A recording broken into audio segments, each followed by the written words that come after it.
Hi, I'm Belle. I'm 18, and today is my first day at Boston College. Isn't that cool? Oh, wait. I think I hear someone crying. Why don't we go shopping? It'll make you feel better. No, I don't want anything. Just leave me alone. Wait, that sobbing girl, she looked so familiar to me. Is that her? What are you looking at? The other girl snapped at me. Geez, why so serious? The next day I decided to do the neighborly thing, so I brought an apple pie over to her. The door opened and whoa, she looked like she'd tackled a tornado. Her hair and clothes were messy and her eyes were swollen. Oh, hi, I'm Belle. I just moved here. Nice to meet you. Oh, hi, I'm Laura. Yes, Laura! Laura from elementary school! How could she not know it was me? Then my childhood memories started flushing back to me. Back then I was super shy because my family had financial problems. I was always in worn clothes. I guess this made me an easy target for some mean kids.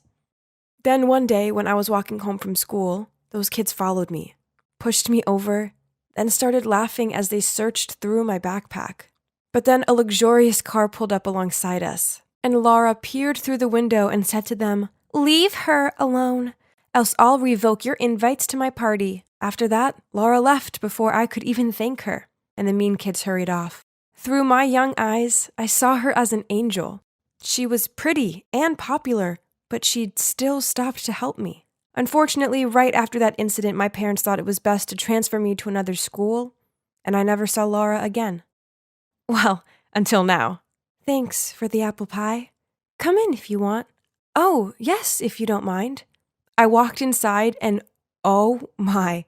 Her room was a mess. There were clothes everywhere, trash on the floor, and dirty dishes overflowing in the basin. Something bad must have happened to her to get her this down in the dumps. So I asked her what was up, and she told me her boyfriend had just broken up with her. The worst part was she left her family and friends behind to move here for him. But then he ended things without even giving her an explanation. Poor Laura. The breakup was over 2 months ago, but it still seemed to be fresh in her mind. I tried comforting her, but the more I did, the more she cried. The next day, I decided to swing by and check if she was okay. The door was ajar, so I peered inside and saw a glum-looking Laura sitting on the floor, hugging and sniffing something. Laura? What are you doing? I found this, and I just miss him so much. Oh, turns out she was looking through her closet for her sweater and ended up finding her ex's hoodie. That's it. Enough was enough. It was time I finally returned the favor and saved Laura just like she'd saved me back in 5th grade. You'll never move on if his things are staring you in the face. I told her it was time to get her ex's belongings. And you know what? She had a whole big box of his stuff. I took a look, and that's when I saw a photo of them. This is him? I couldn't hide my surprise. Yeah, that's Cameron, my boyfriend, or should I say my ex? Why do you ask? Oh, nothing. Just thank God you're not together anymore. The word jerk is written all over his face. Then we threw the whole box in the dorm's dumpster downstairs.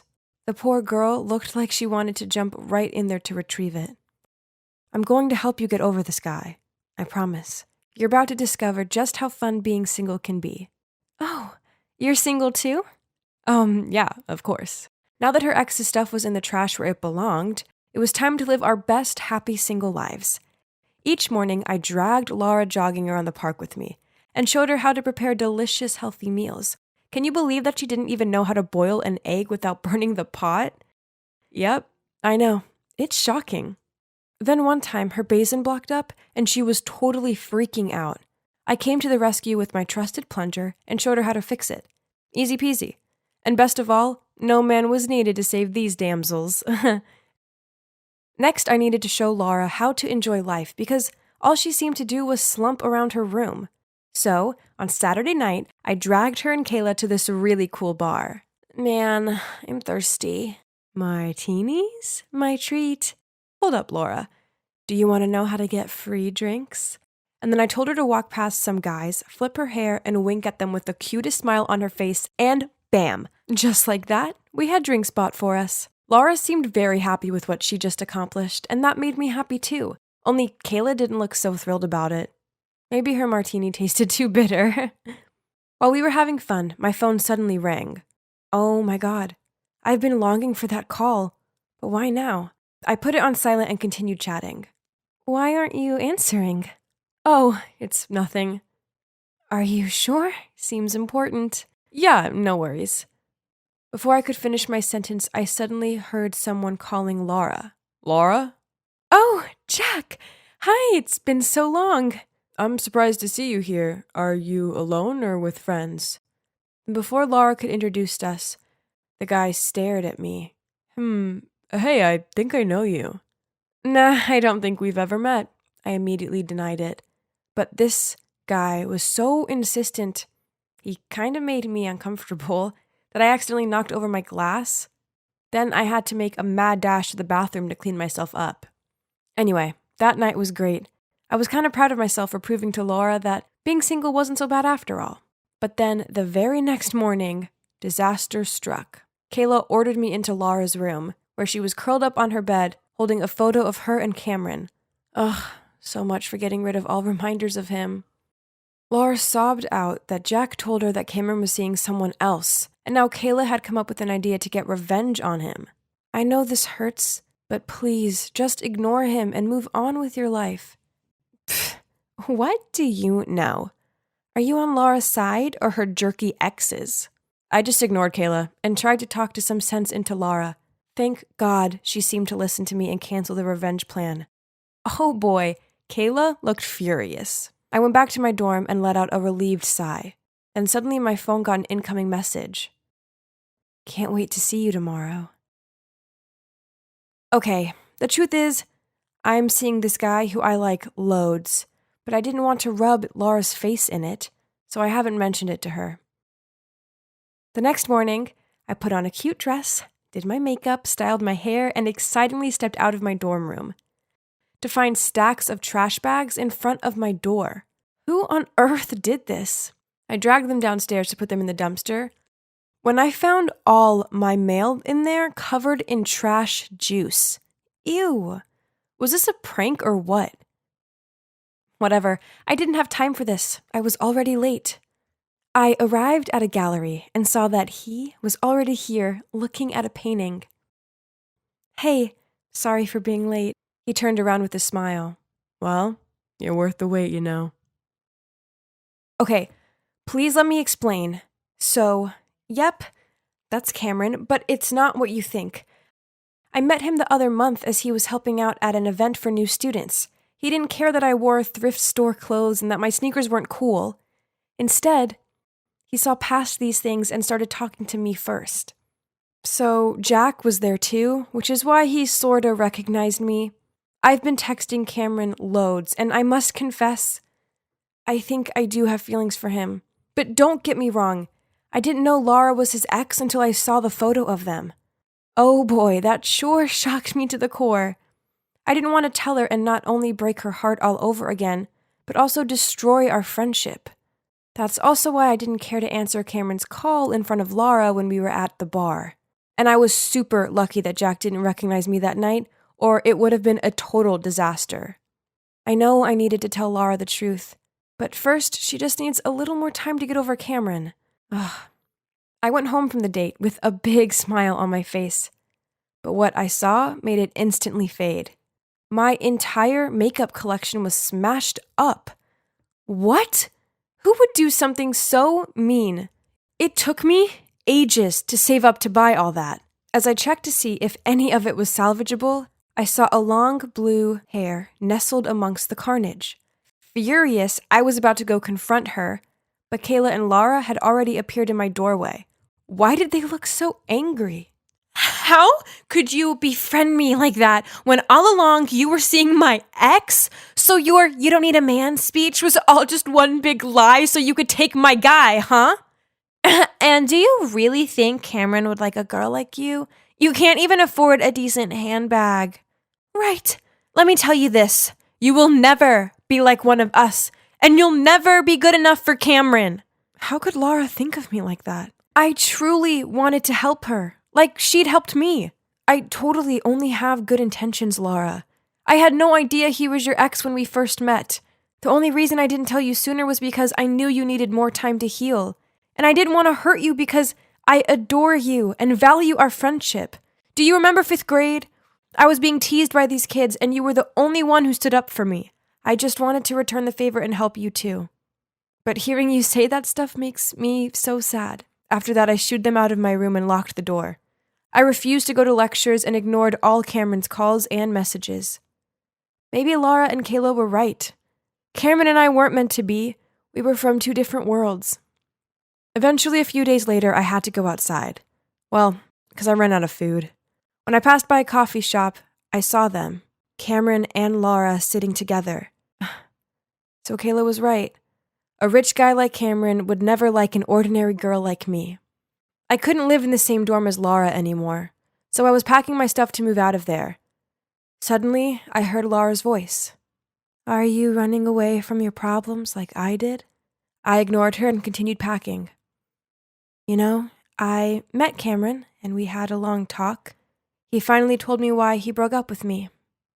It was because I was too dependent on him and I couldn't do anything on my own. But you helped me stand on my own feet. And for that, I can never thank you enough.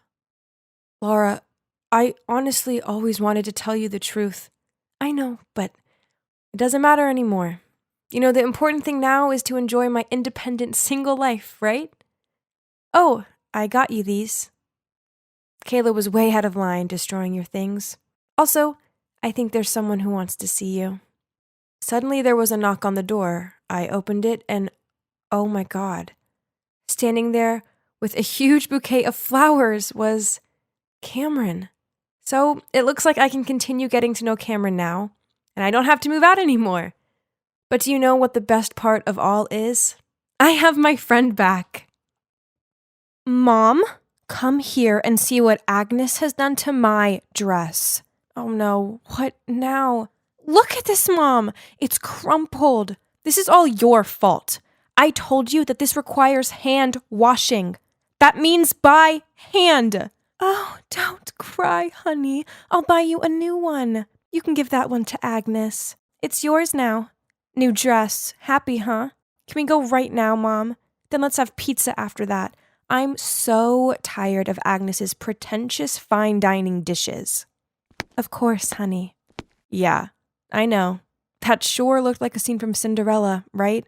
Only stuff like that was a daily occurrence in this house. If I was adopted, then it'd be easier to understand why Mom favored my sister over me. But nope, I am also her actual daughter. Growing up with Jenna as my big sister was a nightmare. She's always been the golden child, while I was treated like a thorn in their side. If something broke, then I got the blame. When Jenna stole my things, then Mom just said I should be flattered. Then there were the birthday parties. Over the years, Jenna had it all. Fairy-themed ones, magicians, a petting zoo, and cupcake towers. As for me, all I ever got was a card with a wrinkled $20 note in it. It was the same thing with studying. If she broke her string of D's with a C, Mom rewarded her with jewelry and makeup. Me? Just one C out of usual straight A's, and Mom'd say, "Oh, why did I even get my hopes up?" Sometimes I do wonder if all this shabbiness is because Jenna's always been pretty and popular. She's basically a mini-me version of Mom. While I guess I'm more reserved, and I don't really look like Mom. Anyways, despite living in a house full of darkness and unfairness, I still have my own passion, which is culinary. To be honest, I'm addicted to those TV cooking shows and always try to find ways to follow them. My dream is to become a head chef in a 5-star restaurant. At school, Jenna always blanks me. She hangs out with this group of girls who are all obsessed with the same things she is, such as makeup, trendy clothes, and TikTok. Jenna does look gorgeous, so it's not surprising that boys usually buzz around her in the hope of catching her attention. Anyway, forget Jenna, as I have my best friend Ruth right here. Girl, I swear to God, if I were you, I'd tear up some of her clothes just for my own relief. Nice idea, I said while playing with my tray of food as usual. It looks so good. Very appetizing. Startled, I looked up to find a pair of dazzling eyes staring back at me. Hi, I'm Roy.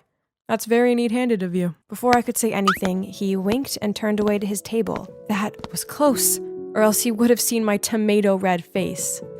Looks like someone's on the hot guy's radar. Shut up. He was just being friendly.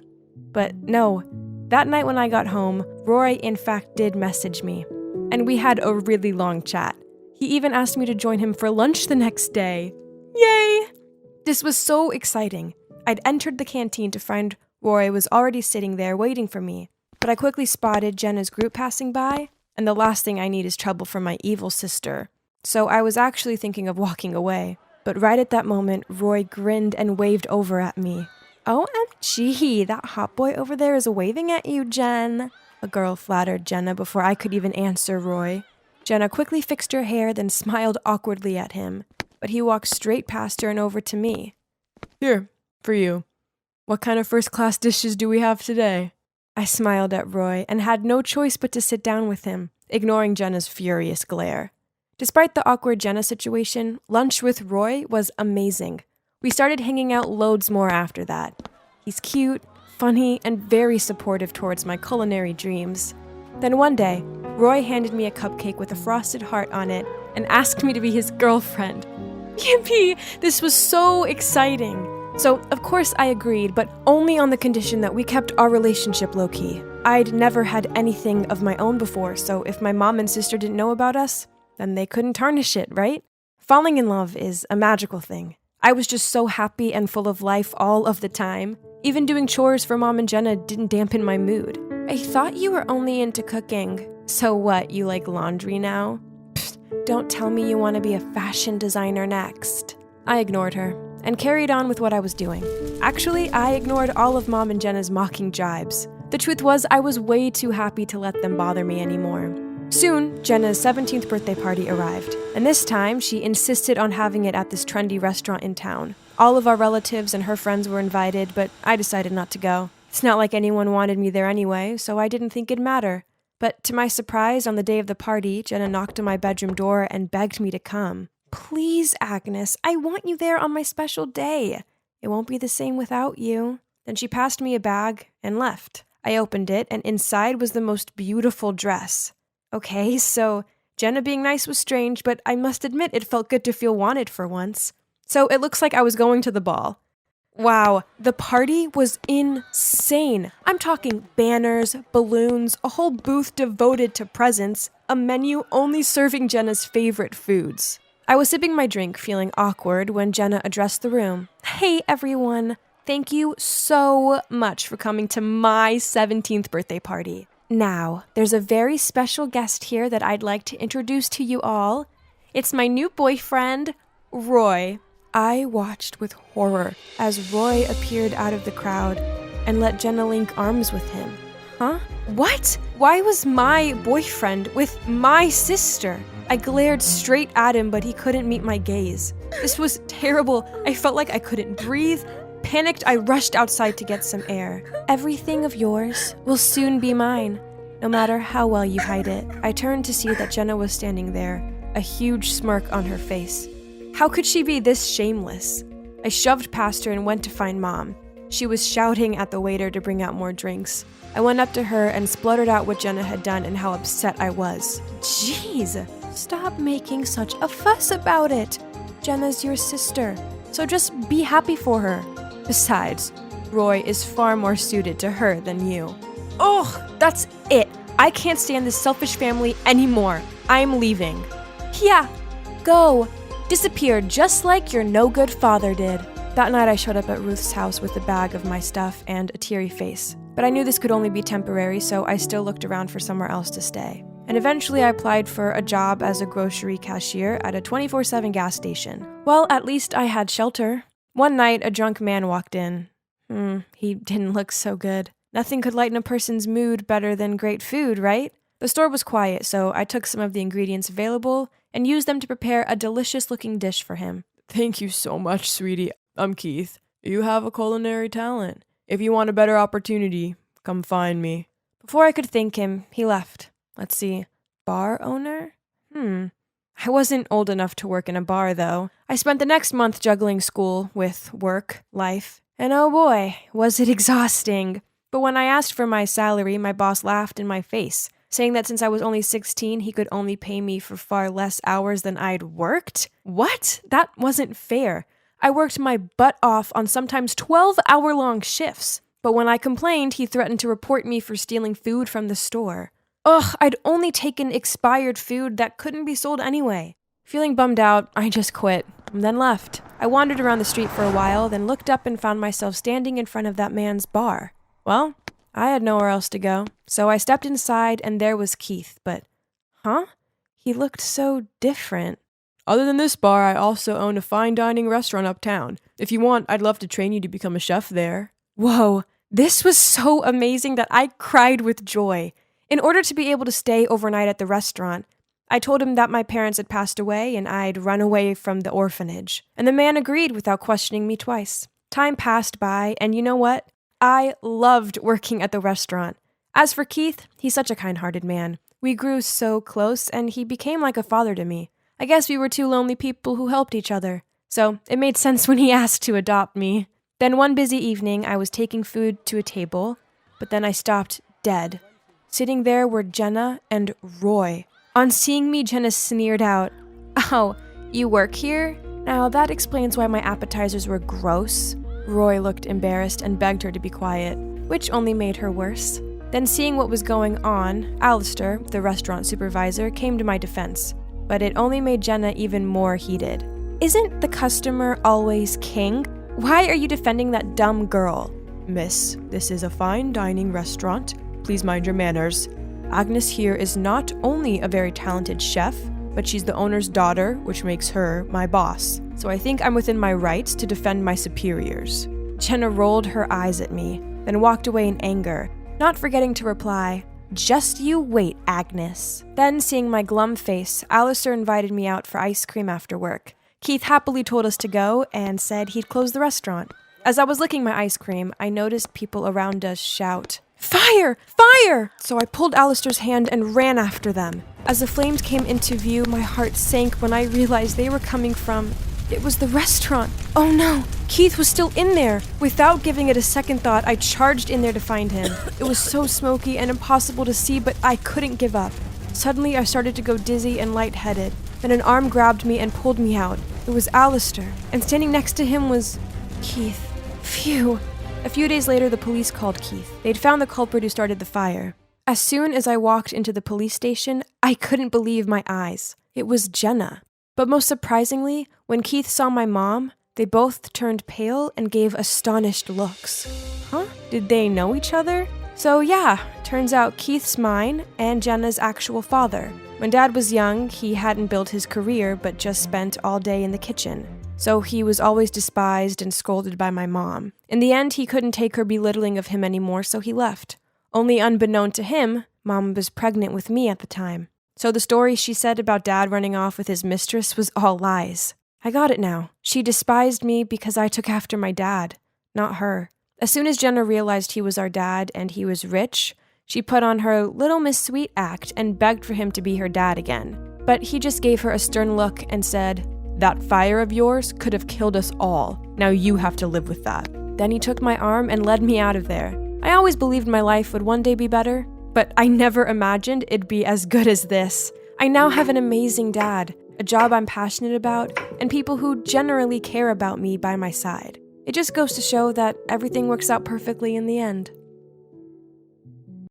98, 99, one more to go. And 200,000 followers! It looks like I'm making quite an impression on the world. Hey, you're looking at the hottest beauty and lifestyle influencer of Park Springs High School.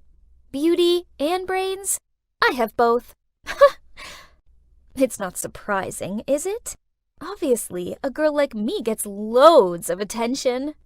Oh, there our nerdy Ben is, my #1 fanboy. He's always following me around school and offering to help me with, well, everything. I can't blame him. I mean, I'm basically his queen. Hey, Ben. I didn't see you at my locker as usual. Are you good? I'm out of money today, so... Wait, Ben, don't say it like that. People will think I mugged you or something. I never ask for those groceries or sundries. Yes, you don't. Sorry. Okay, so that was weird. Then things got even stranger when I overheard Christine telling her friends that after being exposed, an anonymous IG singer's followers had skyrocketed to a whopping 500,000. But the thing was, she went to school here. She's that nobody in bio class, Stella. Stella hurried past me into class, followed by a flock of people trying to take her pic and asking her to sing. Blah, blah, blah. Some of the boys even offered to take her home after class. Poof! Please! What were they thinking? Ugh! She could play the fragile and confused act on these losers, but she didn't fool me. The dropped book scenario was so overrated. But, why was Ben rushing to pick it up?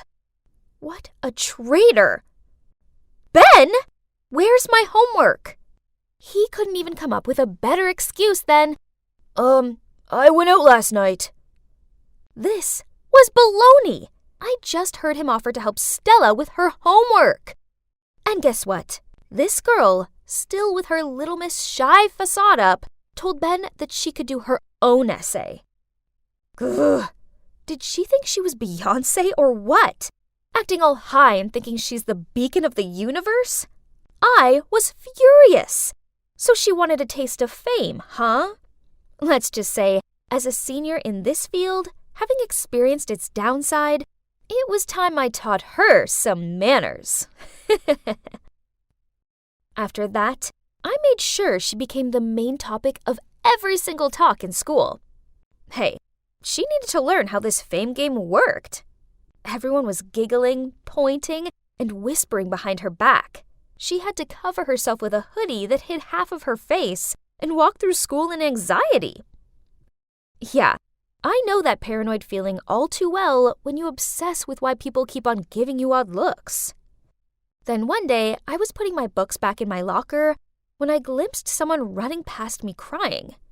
It was Stella.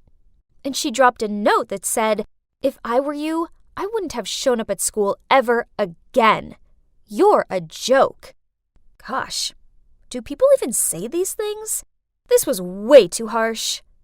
What happened? For God's sake. He didn't think I was the one who wrote this, did he? From that day on, Ben completely ignored me. And worse, he was glued to Stella, comforting her as people talked behind her back. Ugh. Then one day, I was tying my shoelaces when I heard some cheerleaders trying to open someone's phone.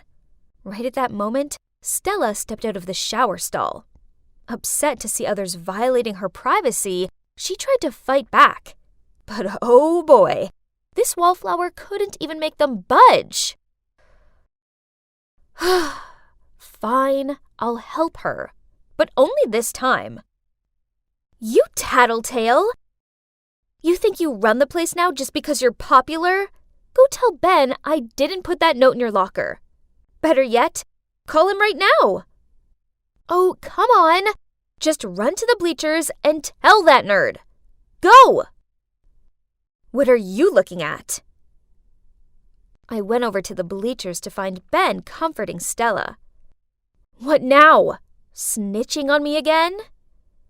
Actually, Stella was just telling me that you didn't write that note.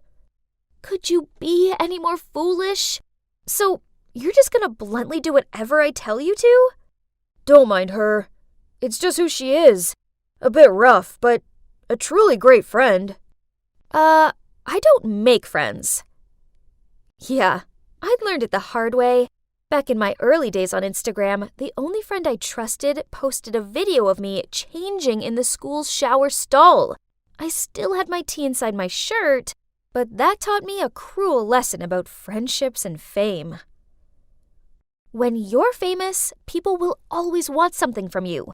You can't trust anyone at all. You hear me? Stella! Who's that? Liam, Stella's friend from the music club. They look good together, don't they? What? Are you jealous of him or something? For that silly chick? Ben didn't say anything, but just blankly stared at them. Huh? He never looked at me like that anymore. Now I was no longer the Instagram queen. That meant I was no longer his queen. It was true, there was no one I could trust. A few days later, there was a big football match. We were going up against our rival school for the final, and Stella was singing the national anthem. Even the mayor and a local TV station showed up for it. Crazy! Ben was part of the AV team, so when some dude told me Ben wanted to talk to me, I went to the AV room to find him. What did he want to talk about? Hopefully not something to do with Stella. Ugh! But as I got there, no one was around. Huh? Right at that moment, the screen showed Stella stepping up to the podium preparing to sing. But instead of the soothing melody, a string of strange, distorted sounds came out of her mic. What was going on? What are you doing here? Ashley! He pushed me aside and hurriedly fixed the sound system. And just a minute later, things were back to normal and Stella could restart the song. Ben gave me an accusing look, then dragged me behind the bleachers, where we met up with Stella and Liam. Then Ben told her I'd messed with her mic. Ugh! How could he think I was capable of something like that? Meanwhile, this Liam guy stepped in, saying it could have been a technical error. Yeah, whatever. I went to leave, but Liam caught up with me. Weird. Weren't he and Stella having a thing? He immediately denied it, saying they were just acquaintances from music club. But I've been wanting to get closer to you for a while. You're the true Instagram queen, not Stella. Whoa, this guy was a top-class jerk. Just a minute ago, he had his hands wrapped around Stella, and now he was trying to leech onto me. He even started leaning in to kiss me on the cheek. Quickly, I dodged it as I met Stella's gloomy look from behind. Yikes. It was time to get out of here. I didn't sleep so well. Ugh. All this stress was bad for my skin. So I was groggily making my way along the school corridor when Stella stormed up to me. It was you, wasn't it? You were so mean to me, threatening to delete my IG account because you were so jealous Ben had left you for me. Now it's really gone, and it's all your fault. What are you talking about? I had nothing to do with your stupid account. Yeah, I gossiped about you to mess with you a bit, but that was all. And you think I did it too? Excuse me? Did he just ignore me? And there Ben was, my so-called friend who turned his back at me right at the moment I needed him the most. And I never threatened to delete her account. Why did she make it up? Was she that jealous of me and Liam yesterday? What's this? An unexpected message from Liam said, Hey Ashley, don't worry sweetie, I've got your back. What do you say we meet at 8 p.m. in the park? Ugh, this shameless, two-faced jerk. What was he up to this time? So after class, I slid a note into Stella's locker, pretending to be from Liam, saying, I have a surprise for you. See you at 8 p.m. in the park. I arrived on time to find Liam already waiting. He kept putting on this simping act like he was madly in love with me or something.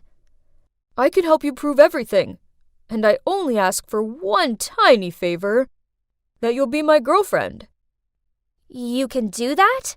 But how? Well, you can just simply put the blame on someone else.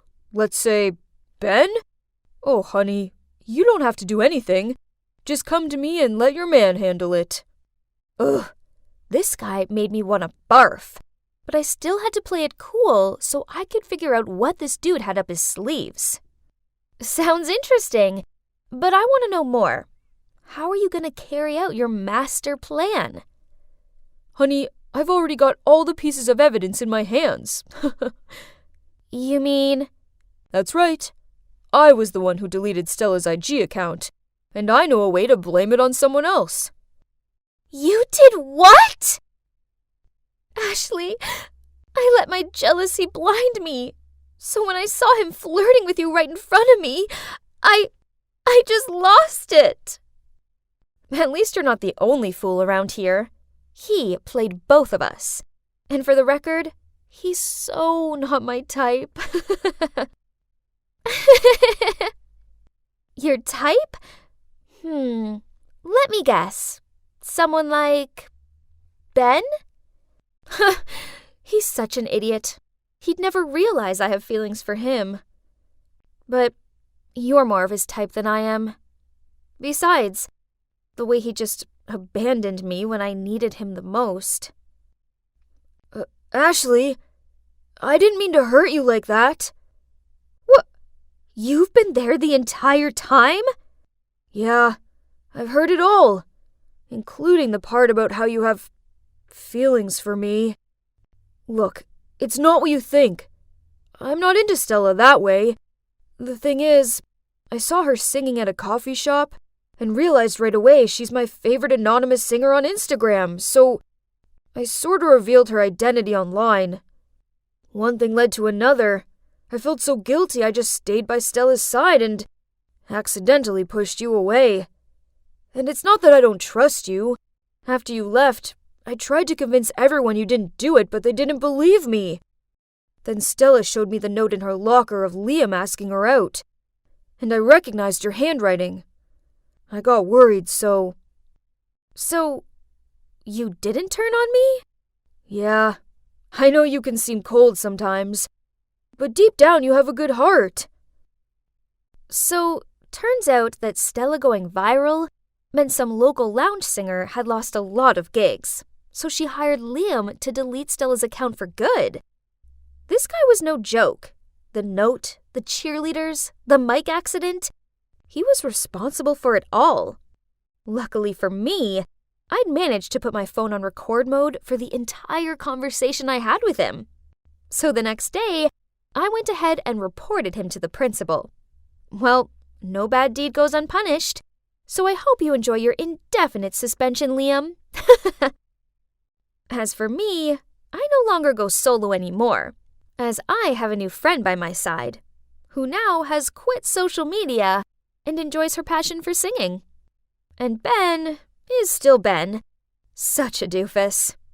But my doofus.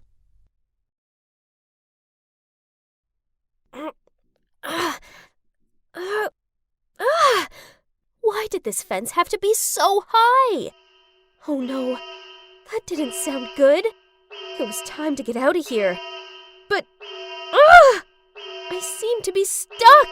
Suddenly, a security team was blinding me with a flashlight and telling me not to move.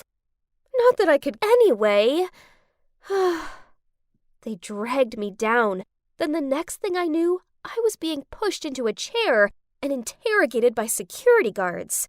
But all they got out of me was silence. A few minutes later, Mr. and Mrs. Langston showed up. Yeah, they're the wealthy couple who owns this mansion. They're the people that I was looking for. I suppose I did owe them an explanation. I'm sorry for this disturbance, but it's not what you think. I saw your job advert for a housemaid, and I wanted to apply, but the guard said I was too young and refused to let me in. The thing is, my dad has a rare heart condition, and if he doesn't receive treatment soon, then chances are he won't make it. I really don't have any other choice. So, please can I have the job and also 6 months salary advance? Right at that moment, a girl my age fell into the room, peered at the Langstons, then started laughing. Carla, this is not acceptable. Aren't you ashamed of your appalling results for the Francis Academy entrance exam? You should be studying hard to redeem yourself, not out partying at this hour. This Carla girl just rolled her eyes at them, then wobbly walked off. I noticed Mr. Langston comforting his wife, who seemed to be in much distress at the girl's inconsiderate behaviors. So this must be their daughter then. They sure seem to take her education seriously. And she applied to my school. That gave me an idea. You know, if you want to improve Carla's academic performance, I can help you. They both gave me skeptical looks, so I showed them my academic records and told them how I was a valedictorian and had successfully scored a scholarship at Francis Academy. On hearing about my achievements, any apprehensions they had soon faded. And so, they'd come up with a plan, a risky one. They would pay for my dad's hospital fees until he fully recuperated if I took on the identity of Carla and flew to South Korea to study at an international high school there, while Carla would take my place and enroll at Francis Academy just as they wished. This deal sounded like the answer to my prayers, but I knew it would be tricky. Pretending to be somebody else in a completely different country was beyond my understanding, so I agreed to do it, but only on 2 more conditions. First, a guardian must be present, who would take care of all my paperwork and stuff. Second, after I completed the deal and returned, the Langstons had to help me get into my dream school, the prestigious GBA University, obviously. They gave it a thought, then shook my hand in agreement. It looked like we had a deal! The next thing I knew, I was in an elite neighborhood in Seoul, Korea. Whoa! Talk about luxury! So this was what it felt like to be born with a silver spoon in your mouth. Mr. Preston dropped me off at school and repeatedly told me not to draw attention to myself. Blah, blah, blah. Oh, by the way, Mr. Preston is the Langstons' lawyer, and according to the contract, he's also my guardian. He seems oh so serious, but I guess he's okay. Whoa, this school looked so modern. The architecture was a work of art all in itself. I wandered around the endless corridors and tried to find my class. Everyone seemed quite friendly, and the class president, Minjun, even gave me a guided tour. All the students' outstanding paintings, photos, and models were displayed all across the campus. Countless classrooms of different subjects, from science to art, just made me gasp in awe. I was admiring the artwork when suddenly Minjun blurted out, "Sorry, I've got to go. Miss Lee is looking for me. It'll only take a few minutes, so wait here for me, 'kay?" Then he rushed off, so I lingered around the hall. That's when I spotted a group of girls nearby. I recognized the one from my last class. I'm sure her name was Isabella. I was about to walk over to greet them when I realized they had this one girl cornered and were making fun of her hairband. Ugh! Where did you get that horrid thing from? I suppose it must have come from some thrift shop or something. I heard that's where poor people shop. Ugh, this whole thing disgusted me. They outcasted someone just 'cause she didn't come from ridiculously rich households like them. I knew that poor girl's feeling all too well. I'd gotta help her. But I didn't want to get anyone's back up and draw attention to myself. What could I do? Ah, got it! Hey, the teacher's coming. I'll stall her for you guys. Run! My plan worked a treat, as Isabella and her friends nodded at me, then rushed off. I then went over to the girl asking if she was okay. Get away from me!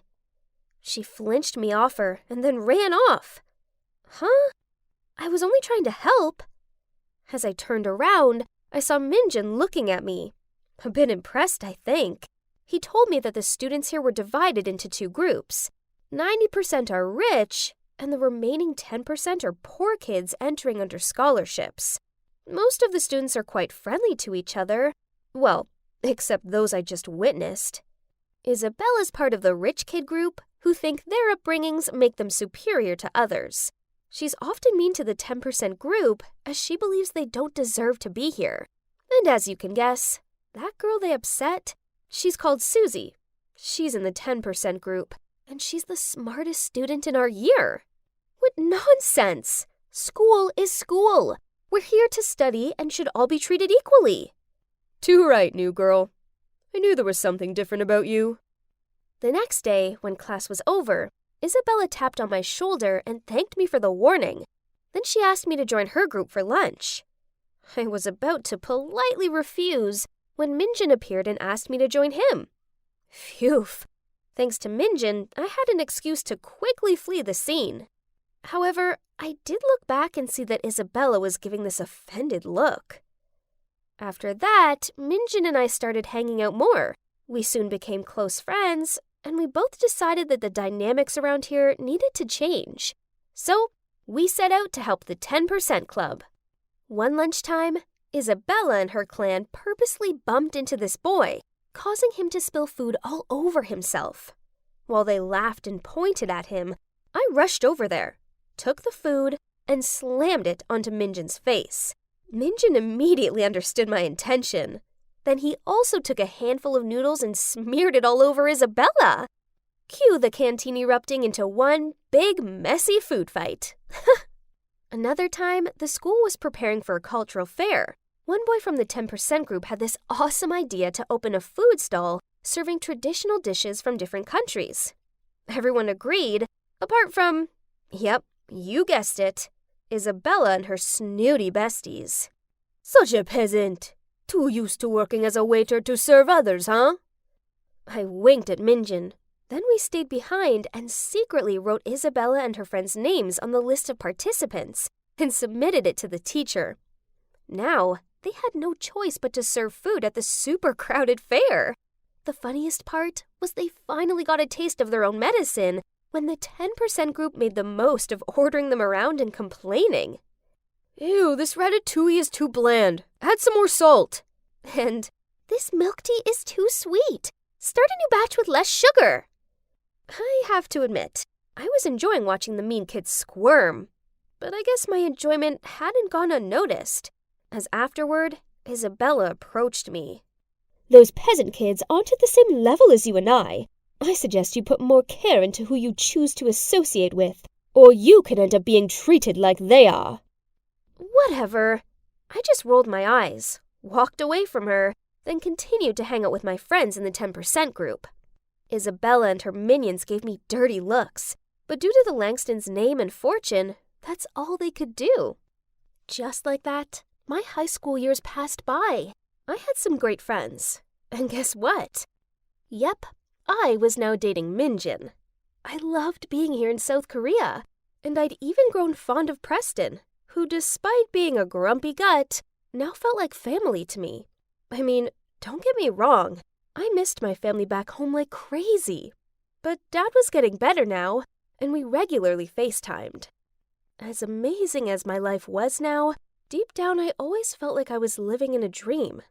None of this truly belonged to me, and everything would be over as soon as I left this place. And eventually, my last week here arrived. As I was studying for my last ever exam, the SAT, I received a message from an unknown number. I know your secret. Drop out of the test, else I'll expose you. What? Who could it be? I called the number and a distorted voice answered the phone.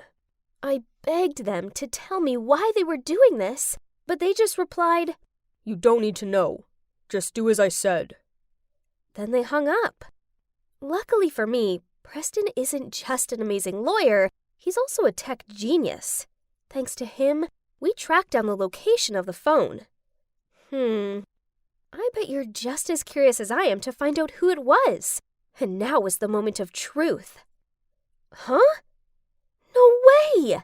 Standing there looking startled was Susie! Why would she do this to me? It made no sense. I mean, I know we weren't friends, but I had nothing against her. Why did she despise me to the point of willing to ruin my life like this? Please let me explain.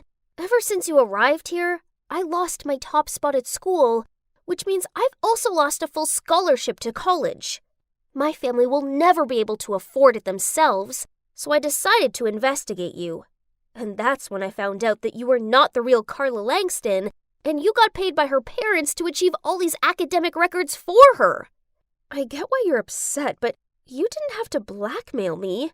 You don't strike me as someone who would do such a thing, so it's kind of disappointing that you did. I'm not. I'm a dead end, Irene. You have to understand. This is my entire future I'm losing here. And what for? So some rich, spoiled girl can get into college without doing any of the work? It seemed like I had a lot of thinking to do.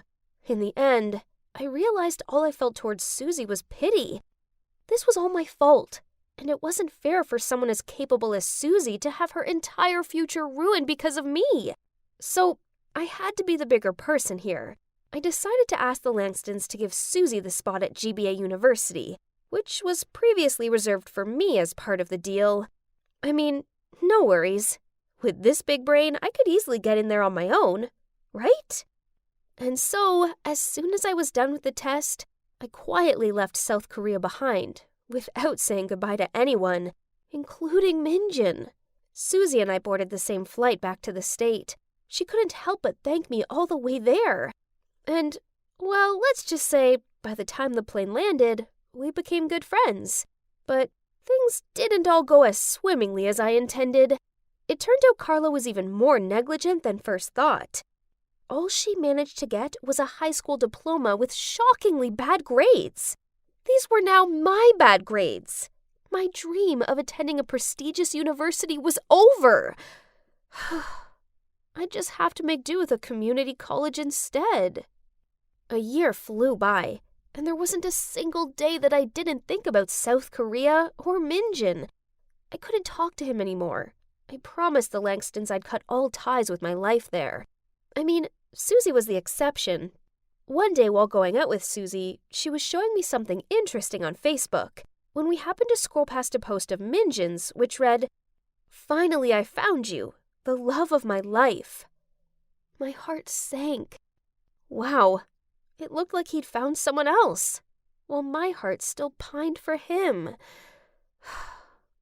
But life still goes on, and a week after that, I was waiting for Susie outside of her college, daydreaming how this could have been my life. I saw a familiar face heading towards me. Was that Minjin? But wait! He was with a girl. Carla! Hang on, his Facebook post was about her? The love of his life was Carla? I couldn't do this right now, so I willed back tears as I took a deep breath and turned to walk away. But suddenly, I felt a hand pull me back. It was Minjin. It's really you! I finally found you! I've been looking ever since graduation, and then my information led me here and to... Me! Carla appeared next to him and smirked at me. Hey, who am I to stop the course of true love? So I told him your real name and helped him search for you. I mean, you're smart, so I figured you'd attend this university too. No, you messed up my grades, remember? Anyway, it doesn't matter anymore. I turned and looked at Minjin. I'm so sorry, Minjin. I wanted to tell you everything, but I couldn't. He took my hand in his and gave me this adoring smile. I found you. And trust me, right now, that's all that matters. Here I was, standing in the middle of Christian's apartment with a dumbfounded look on my face. I know I dated a lot of guys, but could it really have been so many that I'd accidentally dated this guy twice? I took another look around the room. Oh my God, that hideous lamp and minuscule kitchen looked really familiar. I was feeling uneasy as I sat on the couch and stared at the guitar. Okay, now I was sure that I'd definitely been here before. Panicking, I made an excuse that my favorite TV show was about to start, so I had to go home. Then I ran out of there. From that moment on, I avoided Christian at all costs. He tried to call and message me a bunch of times, but I ignored them all. How was it possible that I couldn't remember dating him? I mean, okay, I suppose I had been on a bit of a dating streak recently, but it was hardly enough to date myself into oblivion, right? Besides, if this was the case, shouldn't he be able to recognize me too? On the day we met, I was in a terrible mood, so was drowning my sorrows in a bar. I had a bit too much to drink, so when I walked out and accidentally bumped into Christian, I began blaming him. But instead of ignoring a drunk girl, he made sure I got home safely. After that, I don't know if it was by accident, fate, or if Christian was stalking me, but I seemed to run into him all the time. Hey, if the universe wanted us to hang out, then who was I to stop it? So I started talking to him, and turns out we got on really well. Then, of course, came that day when he dropped the bombshell. He said he likes me, and I kind of like him too, so we started dating. Now, did you see how wrong this was? If I'm his ex, then why did he approach me? Also, what are the odds for the both of us to just have zero recollection of each other? Or was he pretending not to know me? If so, then what were his purposes? Ugh, the best thing to do is to dump him first, right? Problem solved. But then one day, I got home from college to find Christian standing at my door with a bunch of groceries. He came by to cook me dinner. Oh, that's kinda sweet. Well, seeing as he's here, I should hold off on breaking up with him until after dinner, right? But man, it was so hard. All I could think about was how caring and thoughtful he was. Then suddenly, he said something that messed up my whole plan. My roommates are terrible cooks, especially my brother, so the two of them pester me to make all of their meals. Wait a minute, did he just say brother and roommate? So it turns out he wasn't living alone. What a relief! That means there was still hope that I could have dated his brother or his roommate, not him. I just needed to figure out which one it was. I needed to find out more about them, so I praised him for more information. He told me that his brother was dumped by his ex in the worst way possible. He'd arranged a romantic dinner at a restaurant, and while he was talking, she screamed out that she wanted to break up. It was not only devastating for him, but also humiliating. Oh my God. That sounded so familiar, because I often did that too. It's like my signature move. Could it be that the person I dated was his brother, Connor? If yes, then that would be great. It means I could continue dating Christian, right? To be honest, I really hope it's Connor. So all I needed to do was meet the guy and let him confirm it. But easier said than done. The guy was never home. Until one night. Christian and I were at a bar when we heard some loud noises coming from the booth next to us. A guy was yelling at a couple. Seeing that, Christian immediately ran over to them and stopped the guy. Turns out the guy yelling was Connor, and the couple were his ex and her new boyfriend. So she was the one who broke up with him in that terrible way, not me? Now it's either Christian or his roommate. While I was in deep thought, Christian came back with 2 hot dogs in his hands. Hey, Christian! Suddenly, we heard someone calling his name. We turned around to see 2 guys standing behind us. It was none other than Christian's roommate, Wes, and his boyfriend. Yes, you heard me right, his boyfriend. So that means I didn't date him either? After that, I couldn't pay attention to the game anymore. In what way could this all make sense? But wait, maybe I was wrong. Many apartments look the same, don't they? Seeing me zoning out, Christian nudged my arm, then handed me a hot dog. I thanked him and was about to take it when he snatched it back. Oh wait, you hate ketchup, 'cause you always get ketchup stains on your clothes. Here, take this one. What did you just say? How did you know that? Oh, you did tell me once, don't you remember? I just gave an awkward smile. I'm 100% sure I hadn't told him that. So, there's no denying, Christian is my ex-boyfriend. It's settled. I'm breaking up with him. That night, I couldn't sleep, as all I could think about was Christian. He obviously remembered me because he knew about the ketchup thing. But why the act? Oh my, he definitely wants revenge. I'm sure of it. But, why did this suck so much? He was just some guy. I could find another boyfriend easy enough, right? But chances are, they wouldn't be as sweet and caring as Christian was. One time when I was stressing out about my essay, he stayed up late so he could read it through for me and point out any typos. And whenever I was feeling down, he would send me a cake. Sometimes a box of donuts with a little note to cheer me up. I was definitely going to miss his cute ways, but I couldn't do this anymore. He had to go. So the next day, when I met Christian for lunch, I decided to take the opportunity to break up with him. But before I could say anything, we ran into a guy who claimed to know me. Oh my God, is that you, Sadie? Huh? Who is he? Oliver? My God, long time no see. You know Sadie? Christian? Hey, what a small world. Yeah, we used to date.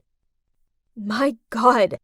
Guys, this is Oliver, who happened to be Christian's former roommate, which, apparently, my ex. He used to live with Christian before Wes moved in. So that means, hooray! Christian wasn't my ex and wasn't longing for revenge. Yay! Although, it's kind of weird that Oliver didn't look at all familiar to me. Maybe I really did need to stop dating so much. This is crazy, but it made me realize something. I really had fallen for Christian. So I decided to set up a romantic dinner in a nice restaurant so I could tell him. Christian, I can't believe I'm saying this, but I love you. I eagerly awaited for him to say it back, but no. Instead, he burst out laughing. Huh? And that's when everything came to light. Guess what? Christian really is my ex. When we were at the basketball match, I made a big mistake with the ketchup thing. I sensed you were sus, so I asked Oliver to pretend to be your ex. And it worked. But why? What did I do to you to deserve that? Oh wow, you really don't remember, huh? Well, just proves what a terrible person you are. You don't care what love is. You just like to mess with people's feelings, then move on to your next victim. Well, let me refresh your memory. We used to be a happy couple. Until one day you decided to end things without even an explanation. Right when I was having the hardest time. Things didn't go well at work and my mom was sick in the hospital. Did you know how heartbroken it made me feel? Then a month ago, when I saw you dump that guy in public, then walk past me without even recognizing me, I knew everything was a joke to you. So I came up with this plan, and I don't regret anything. Then he stood up and walked off. What? That couldn't be true, right? Because I had no recollection of what Christian just said. But he seemed adamant it was true, so I went to see my doctor. Actually, ever since the accident, I haven't been back here for any extra checkup. And you know what? After several tests, I was diagnosed with memory loss. Well, that explained a lot. You see, a few months ago, I had a bicycle accident. I fell off a cliff, but luckily it wasn't high. I bumped my head, but I thought I was okay, as I still remembered my family and friends. Turns out, I only lost the memory about the period of time when I was dating Christian. How ironic. But it was a big misunderstanding. You know, I have this bad habit that every time I feel someone is getting distant towards me, I save face by dumping them first. So maybe when Christian was busy taking care of his mom in the hospital, I misread the situation and ended things with him. He was right. I am a horrible person. I can't believe I let an amazing guy like him go. But nope, not this time. I believe the universe gave me a second chance. That's why I met him again. So I ran to Christian's apartment to explain everything to him. But when I knocked on the door, Wes opened it. You just missed him. He's heading to the airport to visit his parents for a few weeks. What? I couldn't wait 2 more weeks. So I took a cab to the airport. But on the way, I got stuck in traffic. How am I supposed to find him now? Wait a minute. I've seen this scene play out many times in movies. So, can you guess what I did next? Yep, I stepped out of the taxi and ran like a crazy person up the road. I looked into each taxi hoping to find Christian and, do you believe it? I finally found him. He looked very shocked when he saw me getting into his cab. Before you kick me out, please let me explain. Then I began to tell him about my mom and how my dad and countless other men abandoned her. I was left terrified of being abandoned by someone I love, so my own irrational fear meant that when Christian was busy taking care of his sick mom, I thought it was a sign that he was about to dump me. So I ended things first with him. It's not because you didn't mean anything to me. On the contrary, you made me feel safe. I just like you so much that I didn't want to get hurt by you. Then I explained to him about my accident and why I don't remember him. Christian remained silent and kept his head down.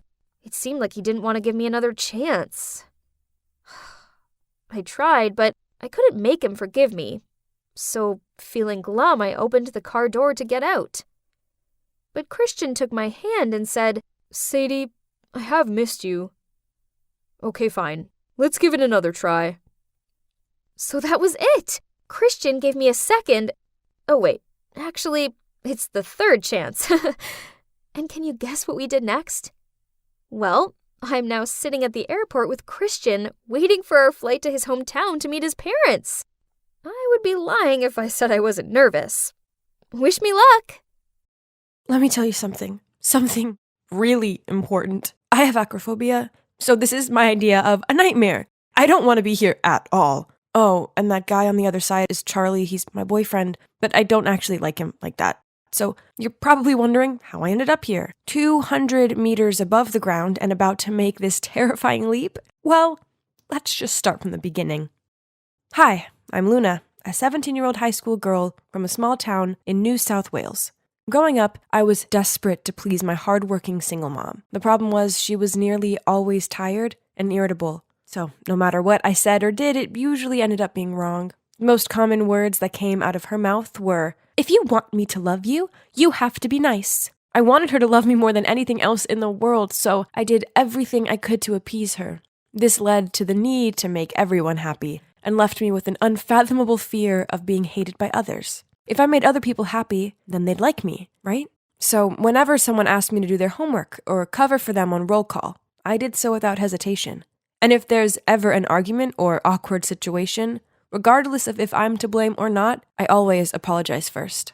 At 15, I moved to Sydney alone for high school, and that's when I met my roommate Margot. She's my complete opposite, but this didn't stop us from becoming best friends. She's independent, sassy, and doesn't let anyone pressure her into doing anything she doesn't want to.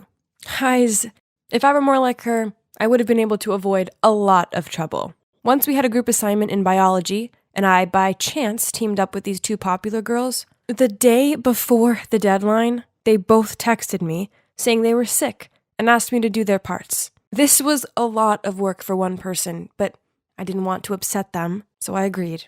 But then, that night, while I was scrolling through Instagram during my brief break after hours of studying, I saw them checking in at a party.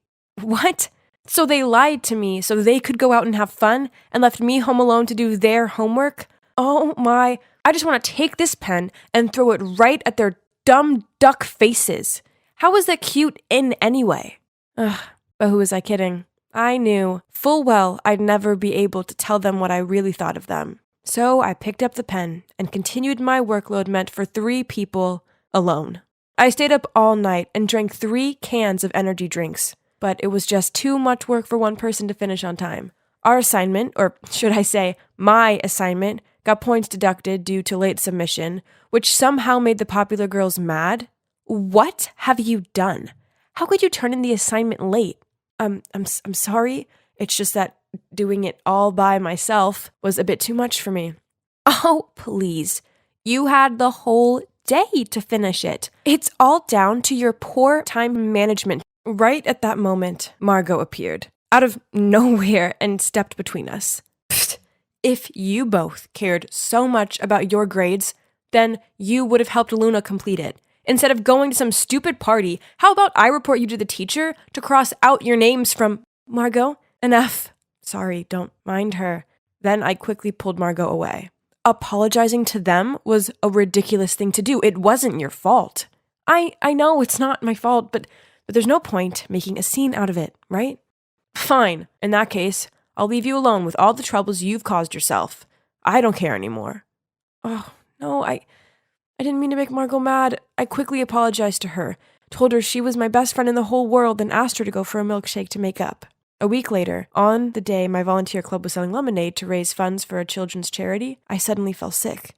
Oh no, I'd been telling everyone at the club how important this event was, but now I was the one who'd be absent. How embarrassing. I needed to show them how sincere I was.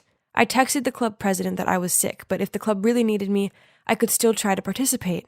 Now I can finally sleep. But who would know? Before I even had time to curl up in bed, he texted back saying how they really needed my help.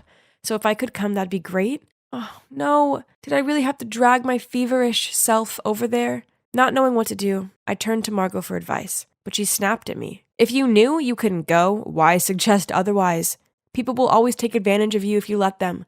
So just make it clear that you're sick and can't participate. Then she told me how her music club had a dinner meeting tonight, yet she'd already decided she was having a relaxing pamper session tonight, so she immediately told them she was otherwise engaged. Ugh, Margot was right. If I'd done as she said in the first place, I wouldn't have had to rack my brains looking for excuses to say no without annoying anyone. Finally, I texted the club president that I was afraid of infecting everyone, so I'd better stay home. Then I fell asleep and found my worries plaguing my dreams.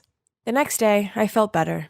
So after class, I dropped by the club's room, but I instantly felt weird vibes from everyone. Then when I asked the club president how much money we'd earned from the event, he totally blanked me. Oh, no. He was obviously still mad with me for letting him down. I was lost in thoughts when suddenly someone tapped me on the shoulder. I heard you were sick. Are you feeling better now? It was Charlie, one of the club members. He told me that day I was off sick. He voluntarily took over all of my work. So I invited him out for a thank you dinner right away. Maybe he misunderstood my goodwill gesture, as after that he bombarded me with texts, calls, and soppy memes. Then one day while we were walking together, Charlie suddenly stopped and took my hand. Luna, we've known each other for a while now. I think it's time for me to confess my feelings. I like you. Will you go out with me? Oh my. What did he just say? I stood there dumbfounded. I mean, I liked him as a friend, but not romantically. But when I met his expectant gaze, my conscience began to torment me. He was such a nice guy, so how could I say no to him? In the end, I forced a smile, then nodded in agreement. My feelings for him will develop over time, right? But unfortunately, the answer to this was no. Actually, since we started dating, I found myself liking him even less than before. He does a lot of things that irritate me, such as the time he insisted we wear couple outfits to school. Yeah, slogan shirts with "he's mine, she's mine" printed on them should definitely be left in 2010. Ugh. He smugly ushered me around the school and seemed oblivious to the laughs and points in our direction. If only the ground could just open up and swallow me right away. That evening, noticing how fed up I looked, Margot asked me if everything was going all right between me and Charlie. So I told her everything. I thought she'd get mad at me again, but to my surprise, she just sighed and told me to tell the truth and break up with Charlie before things got too serious. That's the best way to stop both of us from getting hurt. And also, I've heard a lot of bad things about Charlie. People say he's kinda erratic. You better get this over with as soon as possible. Yeah, Margot's right. Next time I saw Charlie, I was ending this once and for all. Turns out I didn't have to wait long, because that Sunday afternoon, Charlie came to pick me up for our date. He told me he had a surprise in store for me, and I was gonna love it. Okay, it sounds like he'd gone to loads of effort, so it was probably best if I left breaking up with him until the journey home. Almost there! Hearing what Charlie said, I looked out the window and... oh my God! Is that a bungee jumping spot? So, long story short, here I am, 200 meters off the ground, my legs trembling like a leaf and my heart thudding like crazy. I was about to cry out of fear when suddenly I heard romantic music playing behind me. I turned around to see Charlie getting down on one knee. Behind him was eagle-eyed staff holding roses and candles while swaying to the music. What's happening? I know we haven't been dating long, but it's clear that we're made for each other. Luna, will you marry me? What? Did I hear him wrong? I mean, I'm only 17. Seeing my puzzled look, Charlie hurriedly said, I know we're still in high school, but don't worry, we can wait till graduation. Then let's have the most wonderful wedding straight after that. This was insane. I stood there, rooted to the floor, not knowing what to do, and seeing everyone watching and waiting made me feel even more pressured. I was trying to figure all this out when Charlie forced the ring on my finger. Oh my God. What should I do? What should I do? Well, in classic me fashion, I didn't do anything. My stupid hand just froze in place. And in the end, it turned out like this. No, I couldn't let this happen. Charlie, actually, I don't have feelings for you. I was going to tell you today, but I didn't expect things to end up like this. You're kidding me, right? If you didn't like me, you wouldn't have let me put the ring on earlier. So I explained everything to Charlie. His face darkened with disappointment. I felt so guilty. I should have just been straight with him from the beginning, then none of this would have happened. We can still be friends, can't we? I asked, but Charlie replied without even looking at me. If you don't like me, then why give me hope? Why the emotionless tone? It felt like he'd turned into a completely different person. Afraid, I kept quiet, not daring to blurt out so much as a word. I'd be home soon and away from this suffocating atmosphere. But as Charlie drove, I noticed how the surroundings became stranger and stranger. This is definitely not the way to the dormitory. Finally, the car stopped at an abandoned construction site. "Luna, get out of the car." Sensing his irritable tone, I did as he said. "You can stay here until you've figured out that we're destined for each other. Then call me."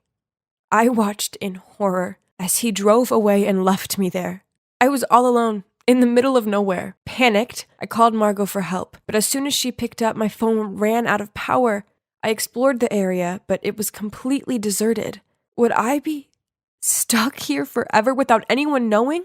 It was getting late. I'd barely eaten or drank anything all day, and this felt hopeless. I burst into tears, and then everything fell dark around me. I woke up to the bright lights of the hospital. Margot jumped in to give me a hug, then explained what had happened. Turns out that night after I called her, she checked my location on Snapchat and saw that I was in some deserted place. Sensing something was off, Margot and the dormitory manager went to find me and took me to the hospital. Charlie was disciplined and detained for a month for the trouble he'd caused. After that horrible experience, I talked a lot with Margot. She comforted me, encouraged me, and said that it seemed like my desire to please others stemmed from childhood trauma. Perhaps it was my mother's words. "If you want me to love you, you have to be nice." That created the character I have now. I couldn't continue to let the past consume me. That summer, when I returned home to see my mom, together, we poured out our feelings and faced our problems. I finally figured out that being nice to people wasn't a bad thing, but agreeing to things just to avoid disappointing people isn't the correct thing to do at all. Now, with Margot's help, I'm step by step learning to say no to things I don't want to do, 'cause life's way too short to say yes to everything. Don't you think? Only 3 more steps to go. 3, 2, 1. Sophie! Oh man. Busted. Okay. So, it's because today at school, I persuaded a friend to test out my skateboard. But come on. How was I supposed to know she'd end up breaking her leg? Oops. I called your dad, and he's arranging your school transfer. What? Ugh! Is anyone else's mom way over the top like mine? My dad's away on business trips a lot, so the majority of the time it's just me and her. But we're basically chalk and cheese. Everything I do seems to annoy her. Skateboarding or partying, even breathing, I suppose. Geez, doesn't she remember what being young was like? Or was she born this boring? Then whenever something happens, she always rings Dad and snitches on me. Ugh! Speak of the devil. Oh, hi, Dad. Sophie, it's all sorted. You're transferring to Kings West High School next week. But Dad, I don't want to move schools. You brought it onto yourself, young lady. I have an old friend teaching there. I've told her to keep an eye on you. So, you better behave yourself. Poof! He thought he could scare me? As if. I ain't afraid of some cranky teacher. So comes my first day at this place, and this teacher, friend of Dad's, Miss Janet Clark, wouldn't quit gawping at me, and she kept on calling on me to answer her stupid questions. No thanks. Ugh! I needed to liven this boring class up. So when the teacher briefly left the room, I immediately put Vaseline on the cap of her water bottle. It was so funny watching her failing to open it and ended up with a smudged hand. Then when she asked the class who was responsible, I grinned as I raised my hand. Another time, I put an air horn on her chair leg, so as soon as she sat down, there was an ear-splitting sound. It's as if she just farted. Impressive. How do you think up such crazy pranks? You're even better than me. Huh? I froze for a few seconds. Who was this handsome boy, and why hadn't I noticed him before? Turns out he's Dylan, and like me, he's prone to getting in trouble. We were talking to each other passionately when I felt a hand pat on my shoulder. It was Miss Clark. She led me into the corridor, and I expected her to shout at me, but surprisingly, she didn't get angry or anything. Instead, she asked if I was having a hard time. How odd. The next morning, I was about to enter the classroom when some popular girls stopped me. Who are you trying to impress? Better know your place, newbie. She's just another plain Jane. What are you worried about, Rebecca? There's no way Dylan likes her. Stay away from Dylan, else. Excuse me? This snooty girl just messed with the wrong person. And that's how we ended up pulling each other's hair until I managed to get a hold of her wrist and was about to give her a taste of my shoulder throw. Then Miss Clark intervened. The so-called Queen Bee quickly fled the scene. Then Miss Clark led me out to the schoolyard for a walk. She told me that this girl Rebecca was Dylan's ex-girlfriend. Oh, how pathetic. Our Becky has a crush on her ex. Then Miss Clark continued asking if I really felt okay, as she thought there must be some reason behind my rebellious behaviors. Just like that, my emotions got the better of me, and I blurted out how I hated moving schools, and the only good thing about this new place was Dylan.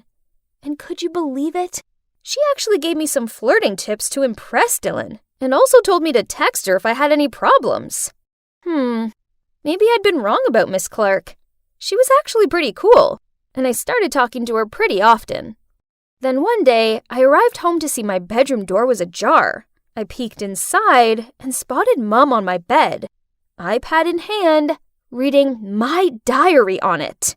Mom, seriously, can you please give me some privacy? Sophie, what's this about a downhill skating event? Do you want to die? It's none of your business. Ugh, Mom was so controlling. She wouldn't let me wear the clothes I wanted or even fangirl over the idols I liked. Feeling so wronged, I called Miss Clark to let out this frustration. She was so understanding, saying how adults sometimes make mistakes too, and my mom was in the wrong this time. Then said I should sign up for the skating event, as I was young and therefore I should fight for my dreams. I wish Mom understood me like you do. You must be a wonderful mom. Your children are so lucky. She fell silent for a moment, then told me that as much as she wanted to be a mother, but she was divorced and had no kid. Adopt me then. I'd rather be your daughter than my mom's. Then she gently smiled at me. Thanks to Miss Clark, my stuffy home life felt a bit better. While at school, thanks to her matchmaking, Dylan and I were now a couple. Yay! Rebecca thus gave me dirty looks all the time in class. But tough luck, sweetie. And our 1-month anniversary finally arrived. Today, Dylan's taking me out for sushi. Yum! But I'd only had one bite when a familiar figure rushed over. My mom glared at Dylan, then dragged me home. Don't you ever talk to that awful boy again! You hear me? That kind of troublemaker is nothing but a bad influence. Cut ties with him ASAP! This was insane! But thankfully, Dylan overlooked my mom's craziness, and we continued dating secretly. But then one morning, I texted and called Dylan a bunch of times, but there was no reply. Was something wrong? We just had the best date last night, but now, nothing. I rushed to school, searching for Dylan, worriedly asking everyone if they had heard anything from him, when Rebecca suddenly approached me. Dylan could have died thanks to you. Seems like you and your crazy mom are cut from the same cloth. Okay, so turns out that after Dylan dropped me off after our date, he ended up in an accident. Luckily, he wasn't hurt too bad, but he was convinced someone had tampered with his brakes while he made a quick stop at the 7-Eleven near my house. And, yep, that must have been my mom, since he also saw her leave the store. How could she do that? She's ruined my life! Dylan broke up with me right after that. No way was I staying anywhere near her, so I packed a bag and fled to the one place I felt safe. And here I am, at Miss Clark's house. Peace and quiet at last. Oh, what's this? She looked so pretty when she was young. I turned a few more pages, then... Huh? Why does this man resemble my dad? Then I saw a scribble. Janet, Bob, forever. Huh? It was my dad. So she wasn't just his old friend. She was his ex. A thought suddenly popped into my head. Could she be my real mom? Maybe Dad let me transfer to her school so we would be reunited. Oof, forgive me. I must have watched too many TV dramas. But honestly, how amazing would it be if she was my mom? My real mom was such a nightmare. I went to the kitchen to see Miss Clark preparing dinner and couldn't help but blurt out, "Mom?" She got extremely emotional, then pulled me in for a warm embrace and called me her daughter. Suddenly the phone rang. It was Dad. He told me to go home immediately or he'd stop my allowance. Miss Clark told me not to be worried and just go, but I had to show some attitude to let Mom know that I wouldn't back down easily. So from then on, as soon as I was home, I just went straight to my room without even looking at Mom. And also every time she said anything annoying, I kept replying with, "What's wrong with you? My teacher told me to do so. Stop overreacting." And you know what happened next? Yep, Mom called Dad. Again. I reported it to Miss Clark, as usual, and she told me that if I wanted Dad to stop listening to Mom, I had to tell him she was having an affair. What? Wasn't that too much? Did Miss Clark still have feelings for my dad? Was she only being nice to me so she could worm her way back into his life? After that, I didn't talk to her as much and tried to avoid her at school, just to be safe. But then one day after lessons, I found her waiting by my locker looking all glum. She told me it was her birthday, but like every other time, she had no one to celebrate it with. If only you'd be by my side this year, my daughter. So I agreed to go for dinner with her, and then for convenience, I made reservations at Mom's restaurant. Maybe this wasn't such a bad idea. I mean, Miss Clark might be able to talk some sense into her, right? They could even actually get on. But as soon as Miss Clark walked in, Mom's face dropped. "Janet, what are you doing here? Our restaurant is fully booked. Please leave." The two argued back and forth for a while, and I couldn't stand it anymore.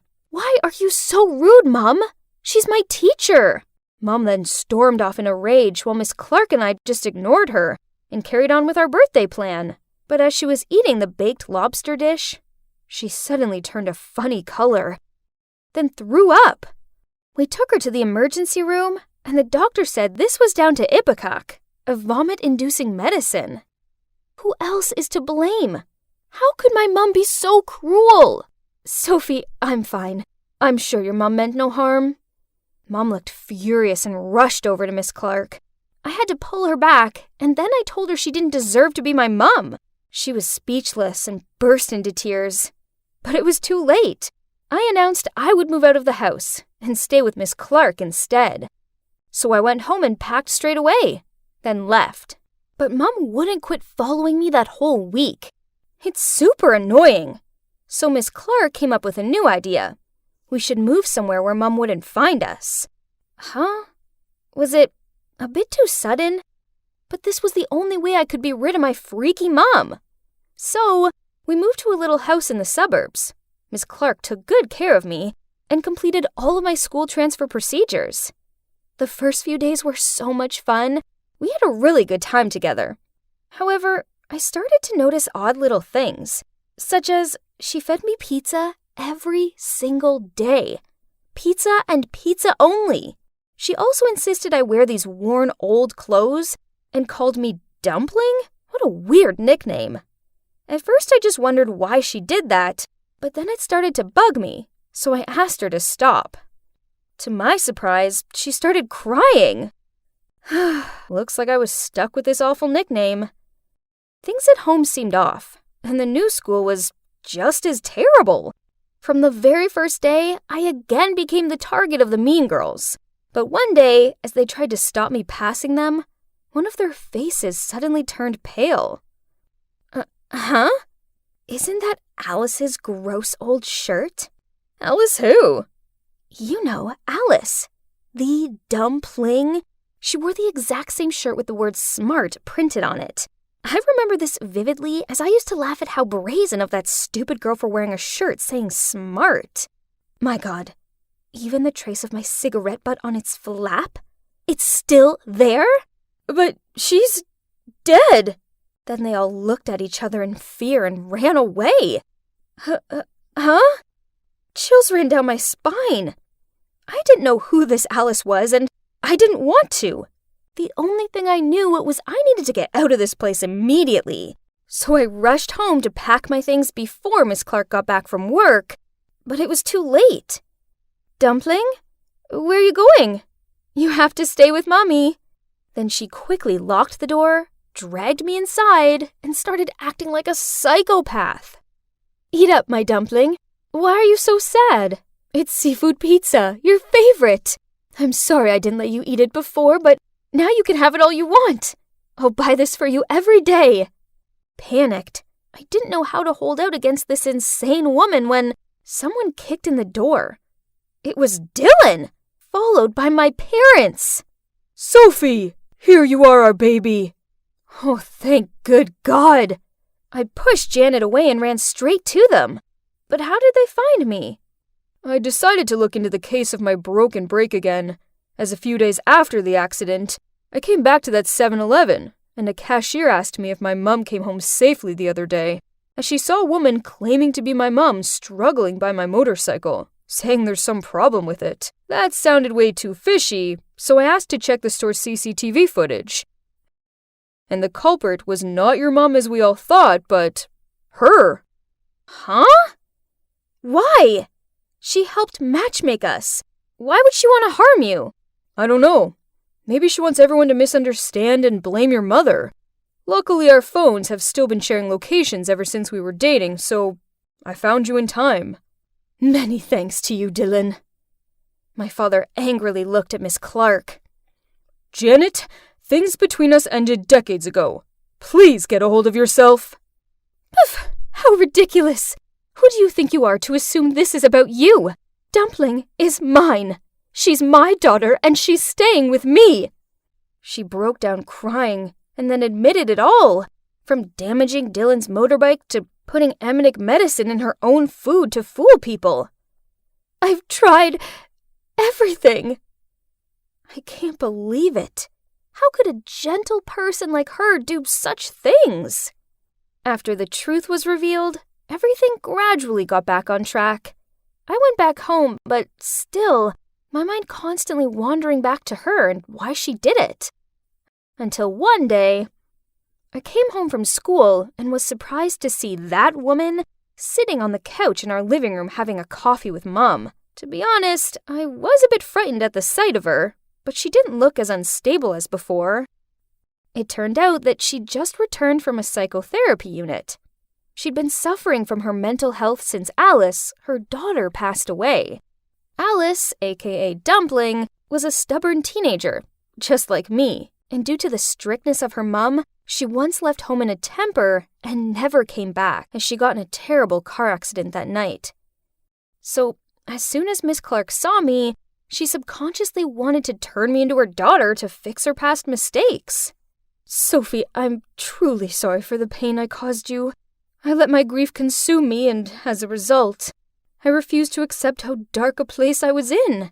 Teenagers are complicated, but please try to be more open-minded and show them love the correct way. Sophie's a good kid, and I don't want you making the same mistakes I did. And so everything ended in a good way.